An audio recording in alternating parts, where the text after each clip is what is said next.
ஊரில் அவன் பல பிரச்சனையை வச்சுட்டு சுமக்க முடியாமல் சுமந்துட்டுருக்கான். எனக்கு இது ஒரு பெரிய பிரச்சனையாக போச்சுங்க.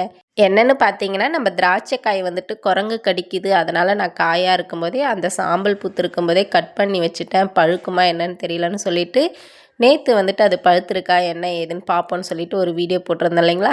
அந்த வீடியோவில் கமெண்ட் வந்திருக்கு. ஒரு 2-3 பேர் சொல்லியிருக்காங்க.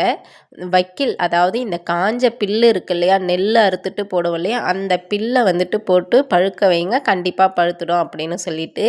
அப்புறம் ஒருத்தவங்க குண்டு தூக்கி போடுறாங்க. அவங்க வந்துட்டு ஃபாரின்காரங்க, அவங்களுக்கு தெரியாமல் இருக்காது. அந்த ஏரியாவில் திராட்சை பழம், ஆப்பிள் எல்லாம் இருக்கும் நிறைய.